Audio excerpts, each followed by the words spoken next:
Alex Marquez's bike collided with the rear of Pedro Acosta's slowing KTM, propelling Marquez into a hospital bed. Fractured neck, broken collarbone, and now, Marquez inherits Acosta's exact saddle at Red Bull KTM. The same team, the same factory prototype that nearly ended his season. July 6, 2026, marks the precise date the entire paddock stopped breathing. Because this doesn't stem from some personal grudge. It's colder than that. It's business. How does the rider you sent flying into the barriers become your replacement? That's the question nobody in MotoGP wants to voice out loud. So let's voice it. On May 17, 2026, during the Catalan Grand Prix, on lap 12 of 24, Acosta leads the field on the Red Bull KTM, hammering down the back straight, and then his bike flatlines. A sudden electronic control unit failure. The throttle cuts. Power vanishes instantly at racing speed. He didn't crash. He committed no mistake. His motorcycle betrayed him mid-corner approach with zero warning. And directly behind him, Alex Marquez, flat out, possessing no time to react. None. The Gresini Ducati slammed straight into the rear of Acosta's slowing KTM. High sped, full impact. The Ducati was deflected onto the grass where Marquez fell, and the bike broke apart as it cartwheeled through the gravel.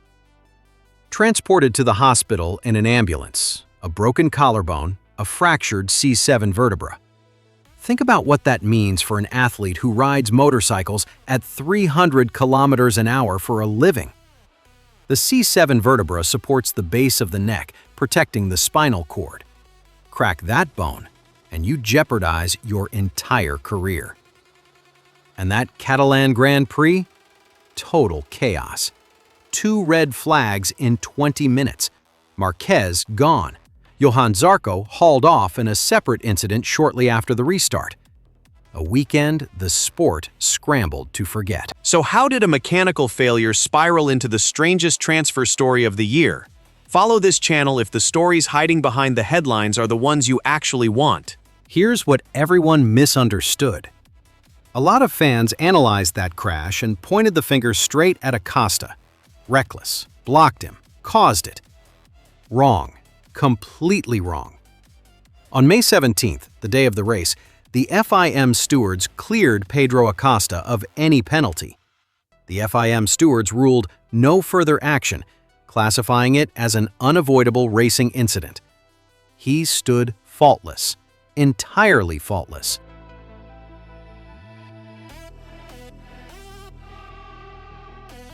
And here's the part that reveals exactly who Acosta is. He skipped celebrating being cleared. He grieved instead. Reflecting on the failure, he admitted, "Often you can accept that you made a mistake, but when this comes from a mechanical problem, it feels even worse." Read that. That's raw guilt. Guilt over something no human could control. And after watching Marquez and Zarco get carted off in those back-to-back red flags, a furious Acosta went public and scathed the race coordinators, declaring, "People's health comes before the show." A young competitor, standing up, caling out the entire circus. Respect. Now the plot thickens. Because while Marquez healed, missing 3 whole rounds, before clawing his way back onto the grid, the transfer market ignited. June 24, 2026. Ducati drops the bomb. They've signed Pedro Acosta to the factory Ducati Lenovo team. A multi-year agreement. He's leaving orange for red. He's lining up alongside Marc Marquez himself. And why wouldn't Ducati want him? 13 MotoGP podiums before he even inked that factory contract. 13 MotoGP podiums before he even inked that factory contract. 13 MotoGP podiums before he even inked that factory contract. 13 MotoGP podiums before he even inked that factory contract. And they let him walk straight into the arms of the strongest team on the grid. So now KTM has a problem. A gaping factory-sized hole where their future used to sit. An empty saddle. Panic stations in Austria. KTM turned around and signed Alex Marquez. Yes, that Alex Marquez. The racer who shattered his body because a KTM broke down in front of him. When early July arrived, Red Bull KTM Factory Racing confirmed their new lineup starting in 2027. And they declared it openly. Marquez is being brought in to take over the factory ride vacated by Acosta. Think about the mental gymnastics demanded by this move. You spend weeks lying in a hospital bed, staring at the ceiling, wondering if your career is over because of another manufacturer's technical failure. Then, that very same manufacturer hands you a factory contract to ride the exact bike model that almost retired you. It is a psychological tightrope. Alex Marquez struggled to separate the trauma of the impact from the raw opportunity of a factory team. In MotoGP, if you let fear dictate your contract decisions, you are already finished. He looked at the potential of the KTM project and realized a factory ride is too rare to turn down, even if the brand's logo was stamped on the bike that broke him. The goodbye stung too. Alex Marquez left a team, and more than that, he left a family. Gresini Racing gambled on him, and he repaid them with 4 Premier-class Grand Prix victories during his run there. 4 wins, real hardware. And when the KTM move went public, Gresini team owner Nadia Padovani penned a farewell that cut deep. Alex, it's truly hard to let you go. I am proud of the man and the rider you are. That's not a dry press release. That's heartbreak. That's a boss losing an athlete she believed in. And why did KTM pursue Marquez so hard? Look at the resume. Runner-up in the 2025 MotoGP Championship. Second, beaten only by his own brother Mark. You don't replace a prodigy with a nobody. You replace him with the competitor who finished ahead of nearly the entire grid. KTM lost the future and immediately grabbed one of the most informed competitors on the planet. Calculated? Yes. Ruthless? You bet. But Marquez wasn't the only move. Not even close. During that same explosive week, KTM detonated their entire lineup. They also signed Fabio Di Giannantonio for 2027. And to make room, they discarded Brad Binder, a KTM loyalist. Years of blood, sweat, and crashes for that factory, and he's exiled in one clean sweep. 2 new racers in, 1 faithful servant out, and the whole factory identity rebuilt overnight. That's not a tweak. That's a demolition. So why now? Why blow it all up in one afternoon? Because 2027 isn't just another season. It's the arrival of MotoGP's new 850cc engine era. A fresh rulebook. A blank page.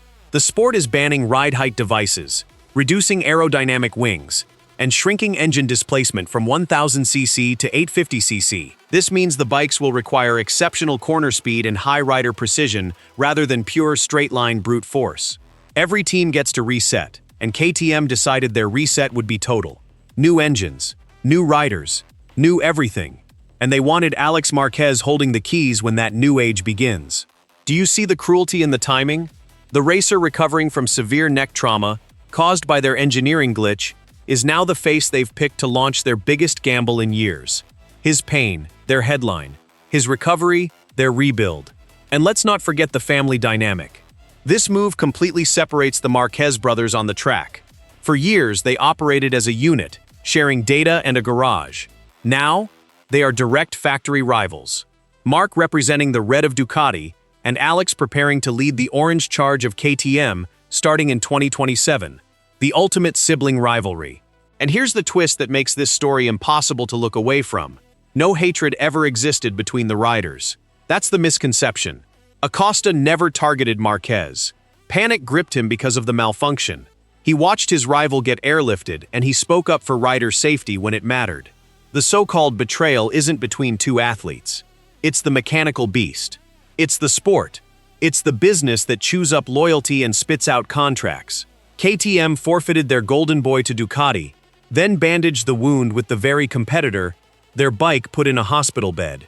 Corporate chess, human collateral.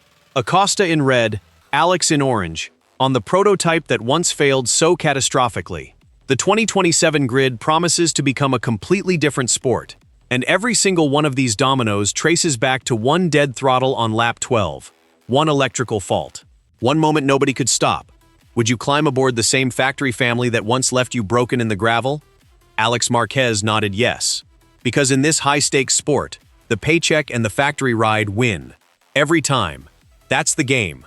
Loyalty gets a farewell speech. Talent gets a contract. And the strangest part of all? The kid who felt guilty about a crash he couldn't prevent walks away to his dream Ducati seat, while the rival he never meant to hurt inherits the throne he left behind. Poetry and cruelty in the same headline. If this story hit you the way it hit the paddock, like it and follow the channel, because the 2027 grid is about to rewrite everything, and there's so much more still to come.